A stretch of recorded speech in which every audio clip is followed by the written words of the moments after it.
Doll की शादी। रजनी अपने भोले मुखड़े को नन्हे नन्हे घुटनों पर रखे उदास बैठी थी।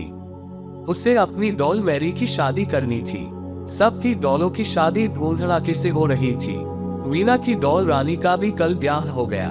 मोहल्ले में बस रजनी की डॉल ही बिन ब्याही रह गई थी, पर वह क्या करे। गुड्डे वाली लड़कियां गुड्डों की शादी में 10 रुपए नकद और 2 पैकेट चॉकलेट, 2 डब्बे बिस्कुट और प्रति बाराती एक एक गुब्बारा लेने से कम में राजी न थी। बड़ी मुश्किल से एक गुड्डा मिला। 8 रुपए नकद पर आया है, परंतु अन्य मांगे वैसी ही है।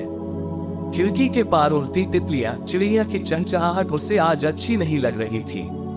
कैसे भी हो, इसी हफ्ते मैरी का ब्याह करना ही था। तभी वीना आती दिखाई दी। वह हाथ में कुछ लिए हुए थी। रजनी को उदास देखकर वीना पूछने लगी, अरे रजनी, तुम उदास क्यों हो?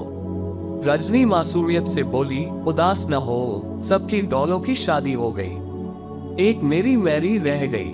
वीना हंसी, अरे तो तुम भी उसकी शादी कर दो। कैसे कर? मेरे पास इतने पैसे नहीं है। तुम अपने पापा से कुछ पैसे मांग लो ना, क्या वह तुम्हारे लिए इतना भी नहीं करेंगे? नहीं, रजनी बोली, इतनी महंगाई में मैं पापा पर एक पैसे का भी बोझ नहीं डाल सकती। मैं अपनी डॉल को ऐसे गुड्डे से ही ब्याहूंगी जो एक पैसे भी दहेज न ले। रजनी ने किसी बुई अम्मा की तरह हाथ हिलाया। तब तो हो चुकी तुम्हारी मैरी की शादी। वीना ने कहा, अच्छा अब मैं चलती हूँ, मुझे आज मम्मी पापा सर्कस दिखाने ले जा रहे हैं, स्कूल का काम जल्दी निपटाना है। रजनी वही खड़ी रही। कुछ देर बाद ट्रक का हॉर्न सुनकर उसने चौंक कर देखा। ट्रक बगल वाले घर के दरवाजे पर खड़ा था। कई दिनों से साथ वाला मकान खाली था। वह दौड़कर अंदर चली गई। माँ, माँ, रजनी जोर से चिल्ला रही थी। क्या है बेटी, क्यों चिल्ला रही है? माँ ने पूछा। माँ, हमारे नए पड़ोसी आ गए हैं, मैं जाती हूँ उन्हें देखने। माँ भी खुश होकर बोली, अच्छा, उनके घर में कोई गड़बड़ न करना। रजनी बाहर आ गई। ट्रक में से सामान उतारा जा रहा था। पीछे एक टैक्सी भी खड़ी थी। 2 बच्चे, एक लड़की एक लड़का नीचे खड़े थे।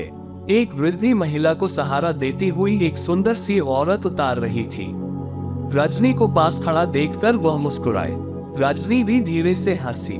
तुम इस घर में रहती हो? वृद्धा ने हाथ उठाकर पूछा। हाँ जी, रजनी ने कहकर पास खड़ी लड़की को देखा। तभी वह सन्न रह गई। वह लड़की अपने हाथों में एक सुंदर गुड्डे को सहला रही थी। रजनी ने उत्सुकता से पूछा, ये तुम्हारा गुड्डा है? हाँ, यह मेरा गुड्डा है। इसका नाम राजीव और मेरा नाम है नंदिता। तुम्हारा नाम क्या है? उस लड़की ने कहा, मेरा नाम रजनी है। मेरे पास भी एक प्यारी सी डॉल है, उसका नाम है मैरी। नंदिता बोली, पर उसकी तो शादी हो गई होगी, है ना? नहीं, कोई भी लड़की बिना दहेज के अपने गुड्डे से ब्याह करने के लिए राजी नहीं है। कोई ऐसी लड़की मिलेगी जो अपने गुड्डे के ब्याह में दहेज न ले तो मैं उसी से मैरी का ब्याह करूंगी। मेरे पास इतने पैसे जो नहीं है। पास खड़ी वृद्धा और महिला आपस में मुस्कुराए। महिला आगे बढ़कर बोली, तो बेटी, तुम हमारी नंदिता के गुड्डे से अपनी मैरी की रिश्ता कर दो। इसके गुड्डे की भी शादी नहीं हुई। नंदिता ने कहा, पर मम्मी, बिना कुछ लिए दिए मेरी सहेलियां क्या कहेंगी? मम्मी बोली, तुम भी वही बात सोचोगी। मान लो तुम्हारी शादी में कोई हमसे 5 लाख रुपए दहेज मांगे और हम न दे सके तो तुम्हें कुंवारी रहना होगा, तब तुम्हें अच्छा लगेगा? नहीं मम्मी, नंदिता ने सिर झुका लिया। मम्मी, मैं मैरी से ही अपने राजीव की शादी करूंगी। सब लड़कियां अपने नए नए कपड़ों में सजकर शाम को रजनी के घर आई। तभी साथ वाले घर से जोर जोर से बाजे बजने की आवाज आई। नंदिता की सखियां फूलों की पालकी में गुड्डे को बैठाए बारात ला रही थी। रजनी बारात की अगवानी के लिए दौड़ी। खूब धूमधाम से मैरी और राजीव का ब्याह हुआ। सब लड़कियां चकित थी। बिना दहेज के नंदिता ने अपने इतने प्यारे गुड्डे का रजनी की गुड़िया से ब्याह कर दिया। आज रजनी की गुड़िया चली गई थी, परंतु फिर भी वह खुश थी। इस कहानी से हमें ये सीख मिलती है कि दहेज लेना और दहेज देना दोनों ही सामाजिक बुराई है। इन्हें जड़ से खत्म करने की आवश्यकता है।